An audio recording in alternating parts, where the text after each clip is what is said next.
साल था 2005, तारीख थी 29 नवंबर। ये वो दिन था जब लाल हो जाती है गाजीपुर की धरती, वो भी एक विधायक के खून से। करीब 1.5 घंटे तक फायरिंग होती है, 1000 से ज़्यादा गोलियां चलती हैं और करीब 400 से ज़्यादा गोलियां तो सिर्फ एक शख्स को निशाना बनाते हुए चलाई गई। जहां गोलियां चल रही थी उसके 2 किलोमीटर दूर का पूरा इलाका थर्रा उठता है और एक नहीं बल्कि 6 AK-47 राइफल से 2 गाड़ियों में सवार लोगों पर इतनी फायरिंग होती है कि लगभग हर तरफ सुराख ही सुराख बन जाते हैं। फिर भी एक भी AK-47 थम नहीं रही थी और जब सब कुछ थमा तब सारी चीज़ें थम चुकी थी और बीजेपी विधायक और 2 गनर समेत 6 लोगों को नींद सुला दिया गया था। जी हाँ, मैं बात कर रहा हूँ बीजेपी विधायक कृष्णानंद राय की।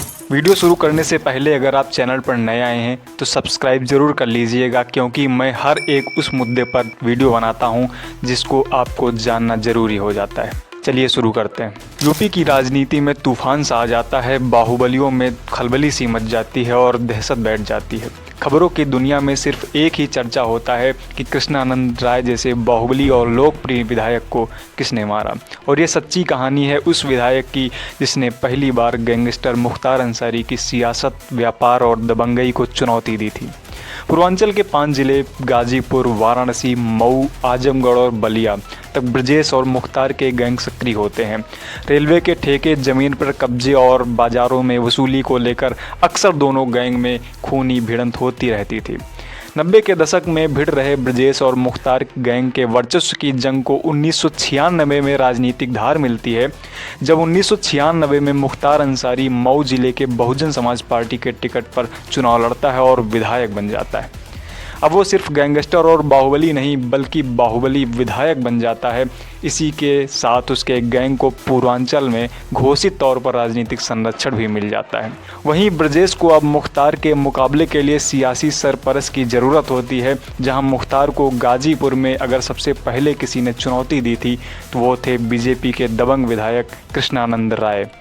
ब्रजेश की उनसे मुलाकात होती है और बात बन जाती है, क्योंकि दोनों का दुश्मन लगभग एक ही होता है। क्योंकि मुख्तार के गैंग के खिलाफ जहां ब्रजेश सक्रिय हो गया था, जहां दूसरी तरफ उसके सियासी बाहुबल को कृष्णानंद राय लगातार चुनौती दे रहे थे। इन्हीं सब के बीच मुख्तार पर एक ऐसा हमला हो जाता है जिसकी उम्मीद किसी ने नहीं की होती है। 15 जुलाई 2001 को मुख्तार अंसारी पर जानलेवा हमला होता है, जिसमें उसकी जान जाते जाते बच जाती है। लेकिन फायरिंग करने वालों ने बड़ी ही फिल्मी तरीके से इस घटनाक्रम को अंजाम दिया था। लेकिन किस्मत उस दिन साथ थी और मुख्तार बच निकलता है।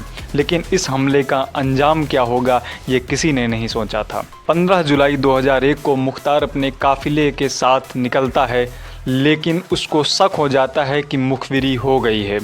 इसी आशंका में वो रास्ते में गाड़ियां बदल लेता है, लेकिन उसके काफिले में ज़्यादातर गाड़ियों का नंबर 0786 था। फिर भी मुखबिरी इतनी पक्की निकलती है और मुख्तार को घेर लिया जाता है। मुख्तार की गाड़ी को रेलवे फाटक के बीच रोककर ट्रक से कुछ लोग निकलते हैं और अंधाधुंध फायरिंग करने लग जाते हैं। मुख्तार भी गाड़ी से उतरता है और राइफल लेकर खुद मोर्चा संभाल लेता है। हमलावर मुख्तार के गनर को मार देते हैं। वहीं शूटआउट में मुख्तार भी एक हमलावर को मार देता है और खुद किसी तरह से बचकर निकल जाता है। इन सब का बीजेपी नेता कृष्णानंद राय पर आरोप लगता है कि उन्होंने सुनियोजित ढंग से मुख्तार अंसारी पर हमला कराया। ब्रजेश तो इस घटना के बाद अंडरग्राउंड हो जाता है, लेकिन कृष्णानंद राय अगले साल होने वाले विधानसभा चुनाव की तैयारी में जुट जाते हैं।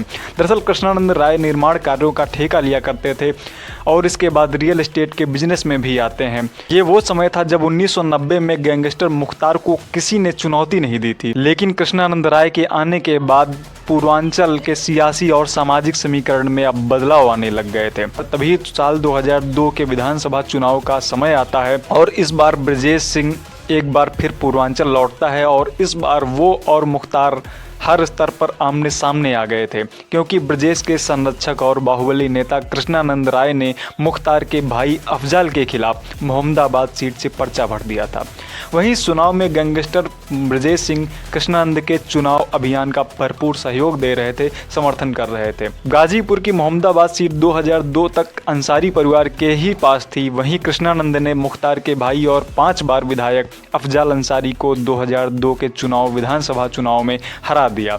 इसके चलते मुख्तार को लगा कि 2 साल में उसे लगभग 2 बड़े झटके लग चुके हैं। जहां पहले 2001 में उस पर जानलेवा हमला होता है, उसके बाद उसके बड़े भाई की चुनावी हार हो जाती है। हालांकि इस चुनाव में मऊ सदर से मुख्तार ने पर्चा भर दिया और वो जीत भी गया था। अब मुख्तार अंसारी और उसका गैंग बस यही दिन रात सोचते थे कि कैसे इस चीज का बदला लिया जाए और साथ ही साथ पूर्वांचल में एक बार फिर से कैसे अपने सियासी बाहुबल का परचम लहराया जाए। गैंगस्टर मुख्तार के मुखबिरों ने उसे खबर दे दी कि 2001 में उस पर हुए हमले के पीछे बाहुबली विधायक कृष्णानंद राय का ही हाथ था। अब मुख्तार ने ब्रजेश और कृष्णानंद राय दोनों को तबाह करने की रणनीति बनाना शुरू कर दिया। मुख्तार अंसारी ने सबसे पहले उस शख्स की पहचान की जो 2001 में उस पर हुए शूट आउट में शामिल था। वह शूटर था ब्रजेश सिंह के गुरु और गैंगस्टर त्रिभुवन सिंह का भाई अनिल सिंह। 2003 की बात है, जब अनिल बीएसपी के टिकट पर जिला पंचायत सदस्य बन गया था। मुख्तार गैंग ने गाजीपुर के सैदपुर में अनिल सिंह समेत 3 लोगों को मार दिया। यह वारदात मुख्तार की ओर से ब्रजेश और कृष्णानंद को खूनी संदेश था कि मुख्तार शायद यह बताना चाहता था कि वो अपने दुश्मनों को उन्हीं के इलाके में जाकर मारेगा और उसके गैंग के लोगों ने यही किया। यह संदेश ब्रजेश और उसके गैंग और कृष्णानंद राय का समर्थन करने वालों के लिए भी था। हालांकि ब्रजेश ने इस मामले का कोई जवाब नहीं दिया और मुख्तार इस घटना के बाद बेखौफ होकर अपने गुनाहों और बाहुबल का जाल फैलाता चला गया। 2003 में मुख्तार के गैंग में एक ऐसा दुर्दांत शूटर आता है जो AK-47 के नीचे बात नहीं करता था। अब रेलवे समेत तमाम सरकारी ठेके हासिल करने के लिए मुख्तार ने उसे इस्तेमाल करना शुरू कर दिया। वो शूटर था प्रेम प्रकाश उर्फ मुन्ना बजरंगी, जो कि बेखौफ होकर मुख्तार के विरोधियों को ढेर करने में जुट जाता है। जल्द ही पूरे यूपी में शार्प शूटर मुन्ना बजरंगी का खौफ फैल जाता है। अब मुख्तार को यकीन हो गया था कि उसके गैंग को चुनौती देना ब्रजेश और बाहुबली नेता कृष्णानंद राय के बस की बात नहीं। लेकिन मुख्तार का बदला भी पूरा नहीं हुआ था। उसने 2003 में सैदपुर में ब्रजेश के करीबी को मारकर अपने ऊपर जानलेवा हमले का बदला तो ले लिया था, लेकिन अभी भाई की चुनावी हार का बदला भी बाकी था। मुख्तार अंसारी क्रिकेट का शौकीन था, वहीं कृष्णानंद राय भी खेलों के आयोजन से जुड़े हुए थे। 29 नवंबर 2005 को क्रिकेट से जुड़े एक आयोजन में शामिल होने के लिए निकलते हैं, लेकिन ये किसी को भी नहीं पता था कि जिस महमूदाबाद के जिन कच्चे रास्तों पर कृष्णानंद की 2 क्वालिस गाड़ियां दौड़ रही हैं, उन गाड़ियों में सवार लोग यूं ही घर लौट पाएंगे या नहीं। बीजेपी के बाहुबली विधायक कृष्णानंद राय क्रिकेट मैच का उद्घाटन करके लौट रहे थे। वहीं रास्ते में खड़ा था मुख्तार का सबसे खूंखार शार्प शूटर मुन्ना बजरंगी। साल 2001 में गाजीपुर के उसी जगह पर जहां कृष्णानंद के लोगों ने मुख्तार पर गोलियां चलाई थी, वहां से करीब 20 किलोमीटर दूर कृष्णानंद राय को मुन्ना बजरंगी ने घेर लिया। उसके बाद जो हुआ वैसी घटना यूपी के आपराधिक इतिहास में फिर कभी नहीं हुई। बताया जाता है कि मुन्ना बजरंगी और उसके साथियों ने 6 AK-47 से करीब 400 राउंड फायरिंग की। वहीं पोस्टमार्टम के दौरान विधायक कृष्णानंद और उसके साथियों के शरीर से 67 गोलियां बरामद होती हैं और बताया जाता है कि माफिया मुख्तार के शूटर मुन्ना बजरंगी और उसके साथियों ने 6 AK-47 राइफल के साथ तब तक गोलियां बरसाई जब तक दोनों गाड़ियों में बैठे लोगों ने हरकत करना बंद नहीं कर दिया। बताते हैं कि पोस्टमार्टम करने वाले डॉक्टर को 67 गोलियां निकालने में कई घंटे लग गए। मुख्तार गैंग ने कृष्णानंद समेत 6 लोगों की हत्या की, जिसमें कृष्णानंद राय, श्याम शंकर राय, रमेश राय, निर्भय नारायण राय, पुलिस का गनर अखिलेश कुमार राय, सरकारी चालक मुन्ना यादव, शेषनाथ सिंह। वहीं इस मामले में 13 लोग नामजद आरोपी बने, लेकिन कुछ खामियों के चलते बरी हो गए। वहीं बताया जाता है कि जिस समय यह सब कुछ हुआ उस समय मुख्तार जेल में था। वहीं से उनका एक ऑडियो मीडिया में वायरल हो जाता है। वहीं बताया जाता है कि कृष्णानंद राय ज़्यादातर बुलेट प्रूफ गाड़ियों में ही चला करते थे, क्योंकि वो जानते थे कि उनकी दुश्मनी मुख्तार अंसारी और उसके गैंग से है। लेकिन बदकिस्मती से उस दिन वो अपनी बुलेट प्रूफ गाड़ी में नहीं थे। हालांकि ये इत्तेफाक बस नहीं था कि उस दिन वो बुलेट प्रूफ गाड़ी के बिना गए थे और उसी दिन उनकी हत्या हो गई। दरअसल मुख्तार गैंग के कई लोग किसी न किसी तरह कृष्णानंद राय के गैंग में गुपचुप एंट्री कर चुके थे, या यूं कहे कि वो थे तो कृष्णानंद राय के साथ, लेकिन मुखबिरी कर रहे थे मुख्तार के लिए। पुलिस भी यही मानती है कि 29 नवंबर 2005 को भी यही हुआ।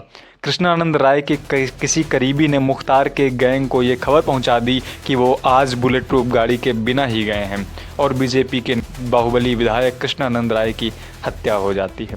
बीजेपी के दबंग नेता और बाहुबली विधायक रहे कृष्णानंद राय की हत्या जिस तरीके से की गई वो कानून व्यवस्था और पूरे सिस्टम को चुनौती देने वाली घटना थी। फिर भी एक विधायक की हत्या हो जाती है और साथ में 2 सरकारी सुरक्षाकर्मी, सरकारी ड्राइवर समेत कुल 7 लोग मारे जाते हैं। 6 AK-47 से सरेआम 1.5 घंटे तक गोलियां चलती हैं। यूपी पुलिस से लेकर CBI तक 14 साल तक केस चलता है। कुल 70 गवाह भी पेश किए जाते हैं, फिर भी एक भी आरोपी दोषी नहीं साबित हो सका। मुझे उम्मीद है कि आपको यह जानकारी अच्छी लगी होगी। अगर अच्छी लगी है तो चैनल को सब्सक्राइब जरूर करिएगा, क्योंकि ऐसी ही महत्वपूर्ण बिंदु पर, ऐसे ही महत्वपूर्ण टॉपिक पर हम वीडियो लाते रहते हैं। तो और चूँकि अभी चैनल छोटा है तो इसलिए आपके सहयोग की भी ज़रूरत है, इसलिए सब्सक्राइब जरूर कर लीजिएगा। मिलते हैं अगले वीडियो में।